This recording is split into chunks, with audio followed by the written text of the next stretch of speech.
Okay, well, we're here today to discuss research into youth mental health issues. To find out more, you can go to our website at clearthinking.com.au. We're also selling $2 raffle tickets. But importantly, right now in the cube with Nate and Michaela and I is child psychiatrist Dr. James Scott.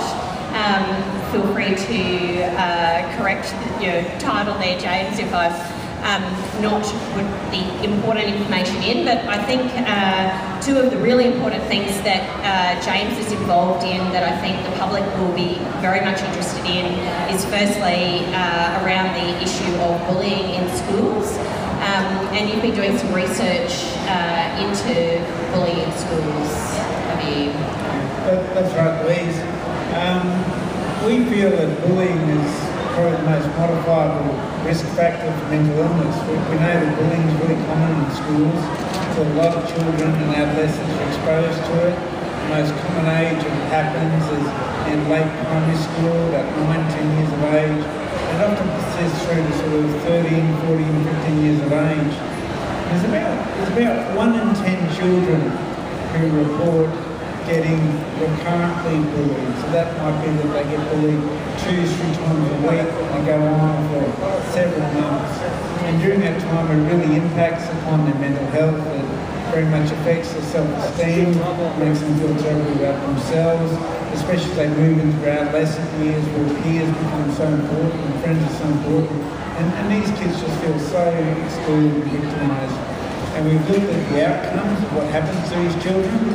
We know that they're much more likely to get depression and anxiety, and also to have much more likely to have suicidal thinking and actually suicidal acts. I think actually the link between bullying and suicide has been well documented in the media recently, but obviously there's no point in waiting until children get to that point. So what should parents be looking out for, and what do they need to do in order to, if you will, catch it early enough? Well, I think we know what works and what doesn't work, and first and foremost as a child psychiatrist, the most important thing I think is for parents to have a really good relationship with their kids, so that if their kids are having a difficult time, they'll come and talk to parents, they'll come and talk to you. You need, as a parent, you need to look for signs. If your child's unhappy, they're not sleeping well, they don't want to go to school. They're all really common things that suggest something's not quite right at school, and of which bullying might be one. There are obviously other things as well that bullying might to think about. Once bullying's actually occurring, then it really needs to be thought about with the child, a young person. Very often kids say, look, I don't want you to go to school, I don't want you to tell anyone, and just make it worse. My experience is that most of the time schools do want to know. Most of the time they have that information, they'll act, and they'll act really promptly and decisively, and they'll get on and do something about it. I have come across occasions where schools, they may have a policy in place, but they've been ineffective in actually changing things. They've been ineffective in actually protecting the children. And I guess if that's going on, one really needs to ask, is that the right school for my child? So what constitutes an effective policy for bullying in schools? Well, look, I don't think it's the policy. Every school in Queensland have a policy. It's kind of how is that policy implemented? And what we know is that where it's effective, the schools will be talking to the kids who are involved, they'll talk to the parents of the kids who are involved, they'll talk to the teachers, and really, in my experience, to manage bullying is an issue of leadership. That the principal and the people at the head of the school need to be sort of setting examples, setting expectations, and that filters right down through the school community. We know that if a child is getting bullied, if there's many children giving them a hard time, sending that child off to learn how to deal with the effects of that does not work. So a lot of people say, well, I'll send my kid off to a therapist and get them support.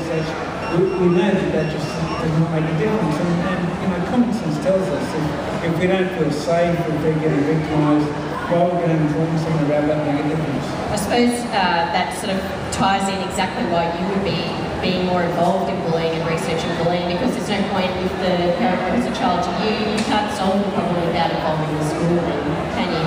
I've heard you speak before and say that you have come across principals that do nothing. How is that even possible in this kind of day and age, and how do parents find out, that they are sending their kid to a school that has not just a policy on bullying, but an effective way of dealing with it? Well, I think you've got to go by your gut instinct. So if you feel like you've been heard, if you feel like things have changed, as a parent, if you go up and make a complaint or raise concerns, and you can see that there's a clear process in place, and the schools stick to that process, and you and your child stick to that process and such, and the bullying goes away, and you can be satisfied that things are okay. I mean, we will not let our children get harmed in any other situation. We don't send them off to dangerous activities when they're going to get harmed. We don't send them off to parties when they're going to get harmed. Why should they be going to school and getting harmed? That's something that should be resolved. I think if you go to the school and you raise your concerns and you hear that things aren't improving, then you really need to think, well, what's the next option? As part of this research, you have actually got involved in a number of different schools, haven't you, and done questionnaires. Was it with teachers and parents, or it was with children as well? What we've done, we've looked at the outcomes of bullying, the effects of bullying, and seen that it really severely impacts upon people's mental health. Not just at the time, but what really interests us is that the impact continues in a lot of these kids through adulthood. So this is a risk factor, not just a mental illness whilst people are experiencing the bullying, but later on when they grow up. It affects their self-esteem, but also we know from research we've done and others, it affects their ability to learn. So it can send kids on a negative trajectory whereby they don't reach their potential. And we send our kids to school so they can reach their potential. But if the environment which we're in doesn't allow that, that's terrible. So our next step, we've looked at the questionnaires available to measure bullying. We're really interested. We think that part of reducing bullying is that schools measure to see how much bullying goes on in schools. Part of the problem is that the questionnaires are available are wrong, they're cumbersome, they go into too much detail about some things and not about others. So we're drafting up and developing a new questionnaire that's going to be brief, it's going to be easy to administer. And I guess our vision is to have this done by schools in Queensland so that principals are actually assessing how much bullying goes on, and they'll be benchmark that against other schools so that they can see if they have a problem within their school, they can then take the steps necessary to address that problem. Yeah, I think is it also one of your hopes that parents might be able to use that tool to assess whether or not it's worth sending their child to a school that might be putting them in danger as far as bullying is concerned? Yeah, what I'd really love to see is the rates of bullying in different schools put up on my school website so that people can log on. Not only can you see from my school website how good is the school for educating the child, you can also see how good is the school for providing a safe and nurturing environment. Yeah, certainly. I haven't had to worry about that yet because my kids are so young, but I think that the process of having something like that you can assess a school on would be just so helpful in just being able to understand the environment you're basically sending them into. So that's one of the obviously really good parts, or really good quality information that can be got from undertaking research in that particular area, and that's something that the Clear Thinking Research Centre is all about. So we're encouraging people to buy $2 raffle tickets and check out what we're trying to achieve on clearthinking.com.au. But the other very important research that you're undertaking is and I'm going to get it wrong. Have a go. I know it's the something to do with brain receptors and antibodies. Okay, sorry. So we know everyone will do the schizophrenia. Yeah. And it's an illness that affects about 1 in 100 people. So it's not a common illness, but when it affects people, it can have a really devastating impact. Some people are very, very disabled with schizophrenia. And what we know is it's not one disease, it's not one illness. I think about schizophrenia probably the same way that people thought about fever back in the 1800s. You know, people would have fever, they had high temperatures, and some types of fever were very serious, people would die, and other types of fever were, you know, much more benign and would pass. And different types of fever need different treatments. So if you have fever, you wouldn't give everyone fever antibiotics. Check and see those people who've got an illness and it's from antibiotics, give them antibiotics. At the moment, we talk about schizophrenia the way we will talk about fever. There's going to be many causes of schizophrenia, and at the moment, everyone's getting the same treatment more or less. And what has come about with the emerging research, they found that in about 3 to 5% of cases of schizophrenia is actually caused by antibodies that the body's producing which attack the brain, attack receptors in the brain. And this causes an illness called encephalitis, and initially people get confused, stressed, and get little psychotic symptoms like paranoia and hallucinations that people get schizophrenia. The thing is that if it's not treated appropriately, it goes on and looks exactly like chronic schizophrenia. So we think this is one of many causes of schizophrenia, but we can now identify it, blood tests we can do to measure these antibodies, and if we can detect these people, we can give them specific treatments or immunosuppressive therapy so they don't get on to get this sort of chronic schizophrenia. And this is really important. This research is all being done overseas at the moment. We're wanting to set up a study where we look at people who first present with psychosis or psychotic illnesses to hospitals in South East Queensland, and we want to examine all these people with the blood test to see do they have these brain antibodies, and if they do, we want to deliver them this different treatment which we hope will prevent them developing a chronic disabling illness. So this is, we're doing this through the Clear Thinking Research Centre. Is that that's the correlation? That's where how you come to be here today? That's right. Well, the Clear Thinking Research Centre has been really an enormous help. To do these tests, it's about $100 per person per test. We want to do 300 of them, so we're looking for $30,000 plus research assistants and such. So, you know, probably the project's going to cost around about $100,000, and Clear Thinking has been a huge support in getting funds together so we get this project underway.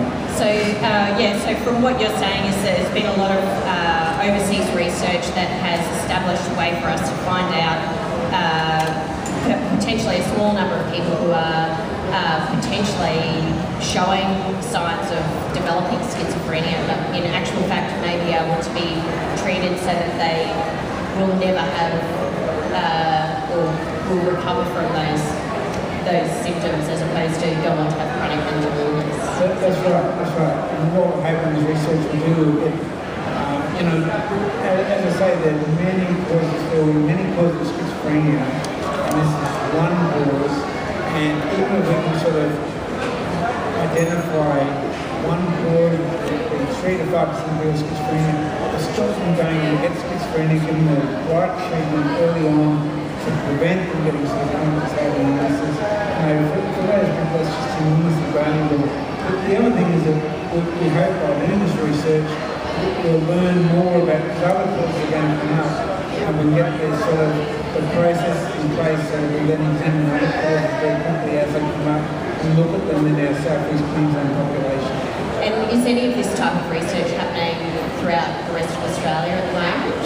Not at this stage. These studies only came about, these antibodies when we first reported amongst people with schizophrenia late last year. Research, you know, the centres which start looking at these areas, which is Cambridge, they've got them going, and we'll be sort of following what they're doing and hoping to sort of go off in different areas to sort of continue. But no Australia's doing it now.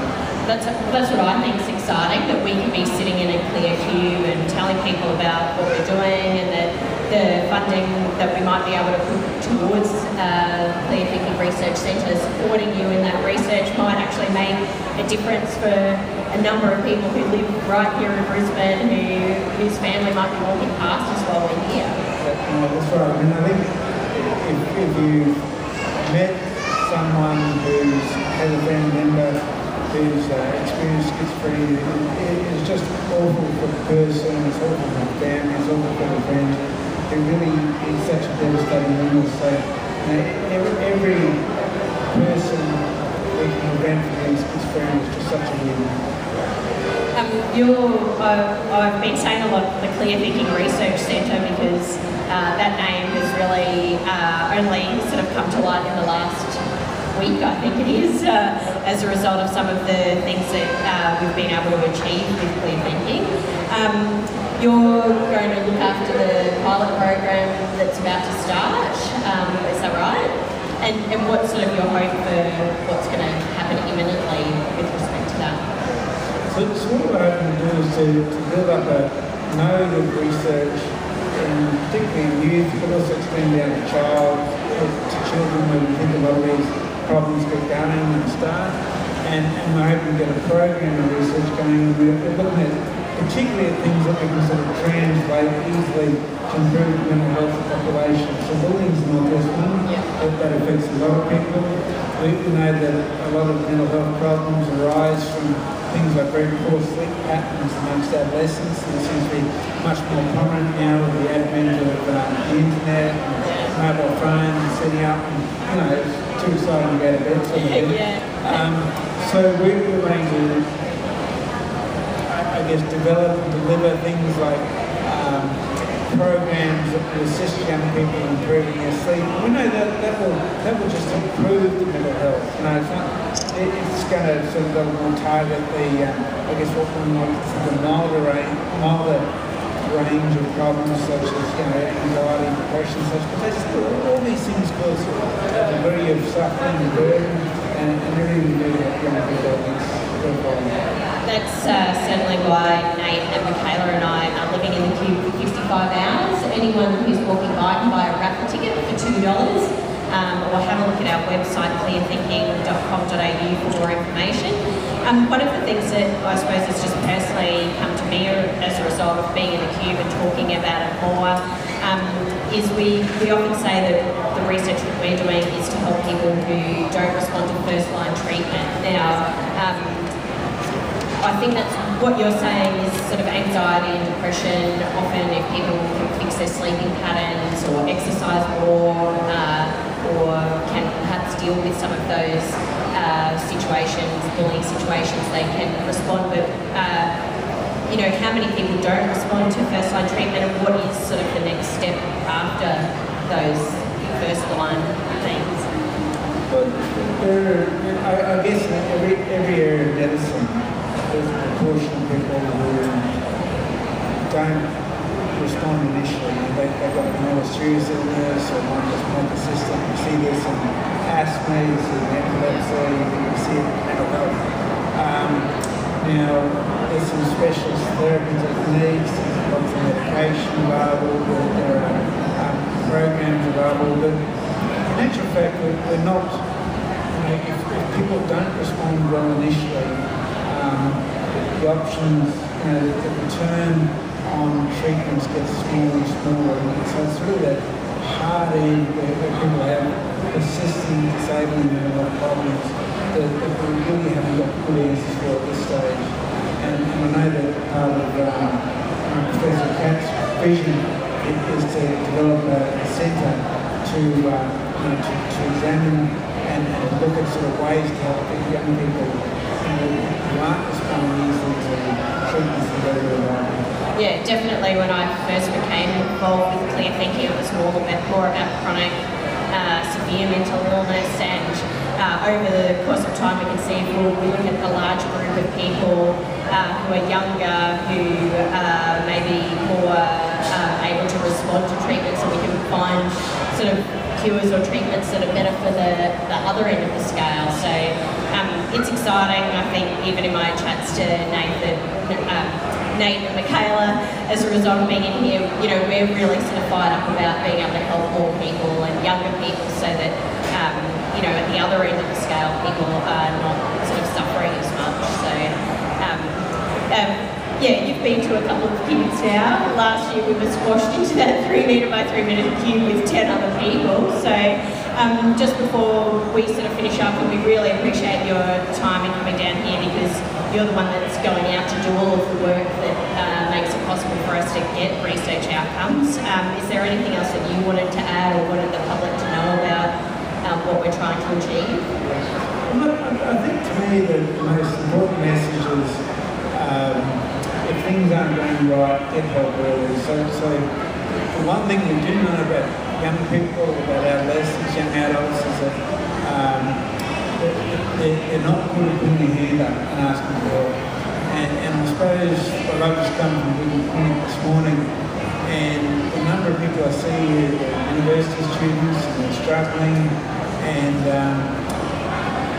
they're getting distressed, and when they're distressed they don't learn as well, and their grades start going down, and they're more distressed, it becomes a real vicious cycle.